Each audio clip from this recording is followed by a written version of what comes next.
I was standing in my parents' hallway when my sister looked straight at me and said, "My credit's bad, so I borrowed yours," like she was discussing the weather. No guilt, no hesitation. Just a clean slice meant to land deep. My father didn't flinch. He just muttered, "It's not a crime if your family like that settled everything." I didn't argue. I didn't raise my voice. I walked out of that house with the weight of their silence on my back.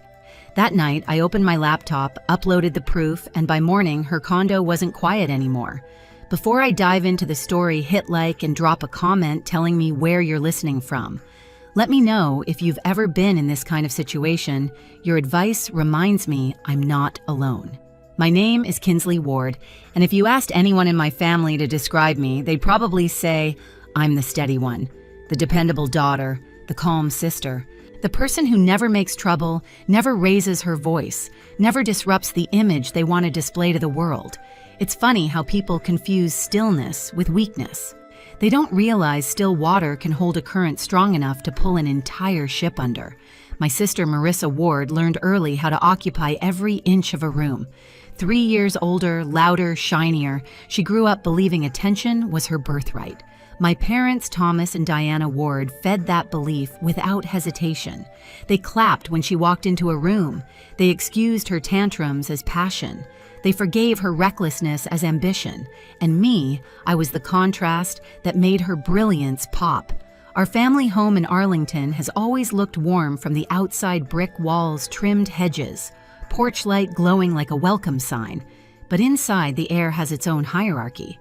There's a script we all learned by heart. Marissa performs. My parents applaud. I smile politely from the sidelines. 2 weeks before everything unraveled, we had brunch there. The smell of cinnamon rolls drifted from the kitchen sunlight, spilled through the bay window, and the table gleamed with their best dishes.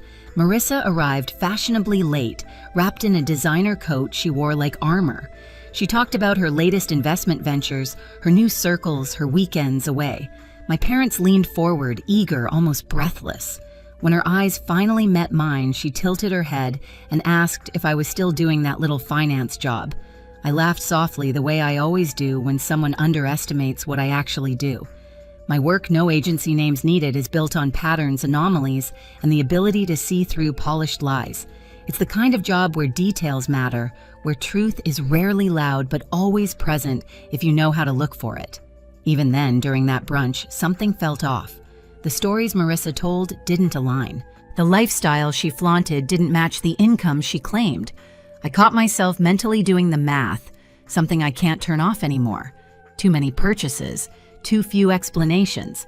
But with family, your brain and your heart don't always speak the same language. So I swallowed the instinct to question it, just like I'd swallowed 1,000 small warnings over the years. I drove back to my apartment in Alexandria, wondering why I felt uneasy. My place has always been my refuge, quiet, minimal, everything in its place. A space where I don't have to compete with anyone for air. I brewed tea, sat by the window, and told myself I was imagining things. But the truth has a way of tapping your shoulder when you least expect it.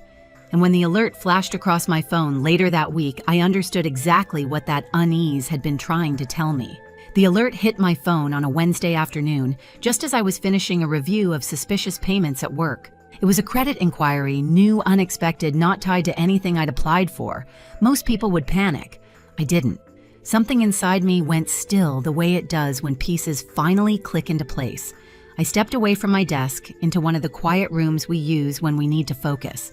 The moment the door closed behind me, I pulled up my full credit report. And there it was, a freshly opened personal loan, roughly $90,000 sitting under my name like it belonged there. My stomach didn't drop, my hands didn't shake. If anything, my breath came smoother. Because this wasn't confusion, it was confirmation. All the things I'd noticed at brunch, the designer coat, the new apartment, hints the spending that didn't align, had been pointing me here. I just hadn't wanted to see it. I called Marissa. She answered on the second ring, her voice sugary, polished, the version she uses when she thinks she's above the conversation. "What's up, Kins?" I kept my tone light. "I got a credit alert. Did you use my information for something by mistake?" There was a beat of silence followed by a laugh so casual it made my jaw tense. "My credit's bad, so I borrowed yours," she said. "Relax, it's not a big deal." I closed my eyes. "Marissa, That's identity theft, she scoffed. Oh my God, don't be dramatic. I didn't say anything. Silence can be more powerful than shouting. Then I heard footsteps and another voice. My father, Thomas Ward, entered the room on her end. What's going on? He asked. She's freaking out over a loan, Marissa said breezily. I used her name. Her score's better. My father didn't gasp, didn't correct her, didn't even pause. It's not a crime if you're family, he said, like he was reminding me of table manners. I had to pull the phone away from my ear for a second, not because it hurt, but because it confirmed every fear I'd swallowed for years. In their world, Marissa's convenience outweighed my security. Her wants outweighed my boundaries. Her mistakes were something I was expected to absorb. Dad. I said quietly, "This is serious." He sighed, annoyed. "Don't start. You know your sister always lands on her feet. Help her out. Help her out." My sister steals my identity. My father excuses it, and I'm expected to carry the consequences. I ended the call without another word. Back at my desk, the fluorescent lights hummed overhead, steady and indifferent. I pulled up the loan documents again. The income listed was inflated. The signature wasn't mine, too looping, too careless. Whoever forged it assumed I'd never fight back. They were wrong, because in that moment, something shifted. Not rage, not panic, clarity. And clarity has teeth. I spent the next morning doing what I always do when the world tilts. I followed the facts. At my office, the low hum of printers and muted conversations blended into a kind of white noise, steady enough to keep me anchored, while everything inside me tightened into a single point of focus. I logged into the systems I use every day, not to investigate someone else this time, but to look at the pieces of my own life someone had tampered with. The full credit file loaded slowly, line by line, each detail a new bruise. The loan hadn't just been approved, it had already been dispersed. Payments had begun. Bare minimum, right on time. Just enough to avoid attention. Whoever handled it knew exactly how far they could push without setting off alarms. My name, my credit history, my financial stability, all wrapped into a debt I never asked for. I leaned back in my chair, staring at the ceiling tiles. For the first time, I let the fear slip through a quick, sharp flicker as I pictured what this meant for my career. In my field, even a hint of financial inconsistency can end everything. You don't get to ask for grace. You don't get to explain. You just lose what you built. And Marissa had put all of it at risk with a smirk. My phone buzzed. A text from my mother, Diana Ward. "Your sister is upset. Don't make this bigger than it is." A second one followed from my father, sorted out quietly. Family doesn't need drama. Drama. That's what they called it, eh? Not fraud, not risk, not betrayal. Just an inconvenience they wanted swept under the rug. I didn't reply. There was nothing left to say to people who refused to see the magnitude of what had been done. Instead, I opened a secure folder and created a new entry. Not a complaint, not a report, just documentation. The same kind of documentation my job requires every day: timestamps, screenshots, evidence preserved exactly as it appeared. I saved the forged signature, the inflated income numbers, the payment timeline. I captured every notification, every discrepancy, every social media post where Marissa bragged about her new place in the city she shouldn't have been able to afford. I wasn't reacting out of anger. I wasn't lashing out. This was muscle memory following procedure, building a chain that couldn't be broken. Hours passed. The office emptied. Lights dimmed one by one, leaving only the glow from my screen and the shadow of my reflection staring back at me, calm, steady, certain. I scrolled through the folder again, row after row of clean, undeniable truth. There was no satisfaction yet, just a quiet steadiness, a direction. I clicked upload. The file transferred in seconds, a small progress bar carrying the weight of the entire next chapter of my life. When it finished, I closed my laptop gently, almost reverently. They wanted me to let it go. Instead, I lit the fuse. The sunrise over Arlington looked softer than usual the next morning, pale gold against the row of townhouses lining Marissa's street. Quiet, almost gentle. You wouldn't know that a storm was about to break open on her doorstep. I wasn't there in person. I didn't need to be. The notification from the system arrived on my phone at 7:14 a.m., a timestamp I would remember the rest of my life. Action initiated. Field team deployed. Simple words, no drama, no flourish, but I could picture it all: the dark jackets, the purposeful steps, the heavy knock that carried authority rather than anger. Justice doesn't shout, it announces itself. At 7:19 a.m., my phone lit up again, entry executed. I exhaled slowly, not relief, not triumph. Something steadier, deeper. The kind of breath you release when the truth finally has a place to land. Later, I would learn the details: how Marissa, still in a silk robe, opened the door with irritation, rather than fear, thinking it was a package or a neighbor. How her expression shifted the moment the badges came into view. How she stepped back, confused, defensive, her confidence peeling away like paint under heat. How the hallways of her condo echoed with the sound of drawers being opened, files collected, devices secured. None of it surprised me. Entitlement doesn't crumble quietly, it fractures loud. By noon, the news had reached my parents. I knew before they called. I could feel the anger pulsing through the walls of my apartment, as if disappointment had a frequency only blood relatives could hear.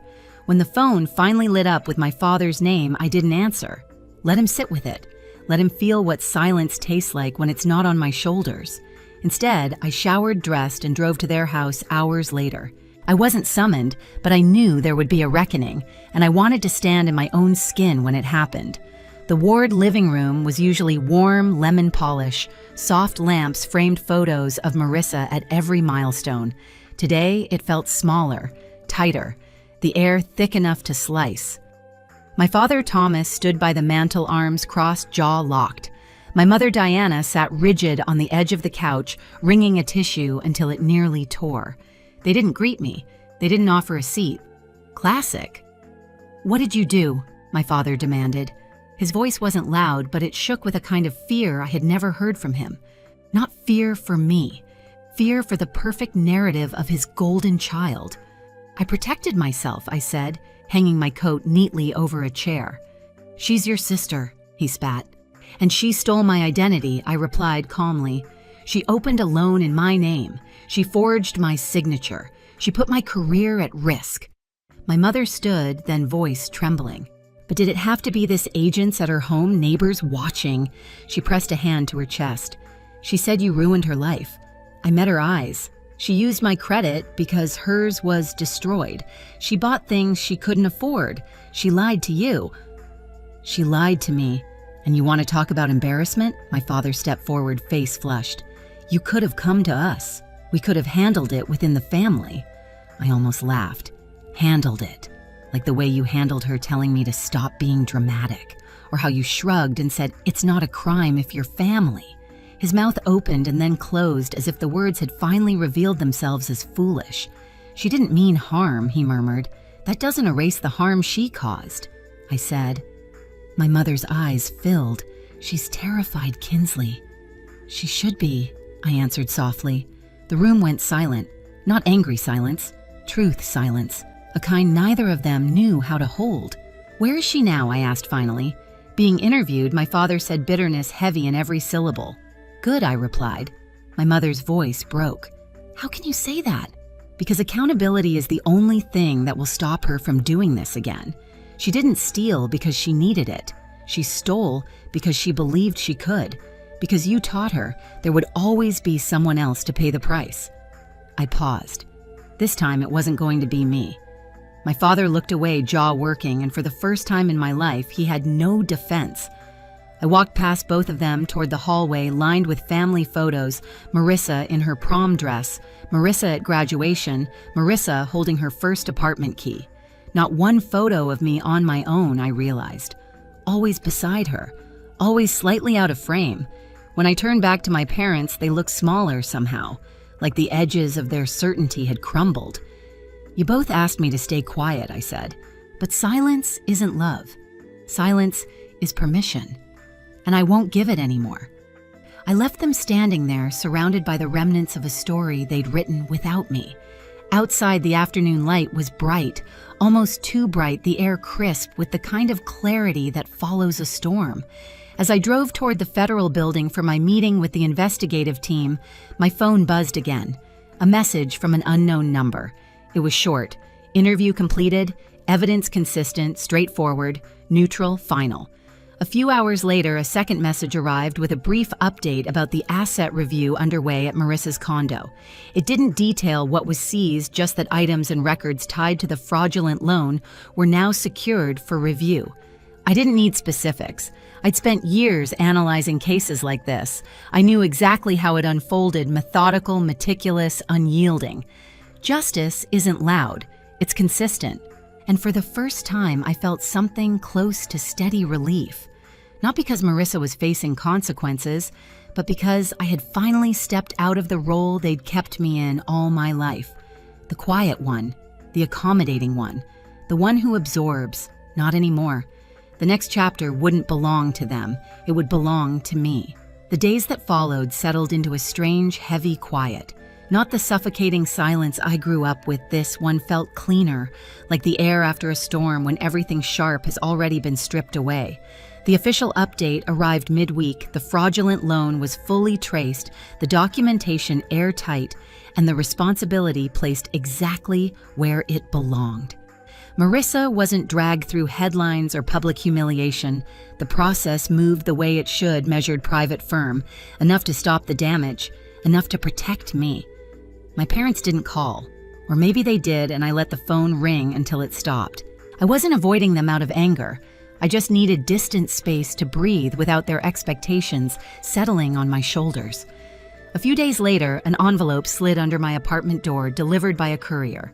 Inside were revised trust papers from the family attorney. My parents had adjusted everything: restructuring responsibilities and financial management to prevent future abuse.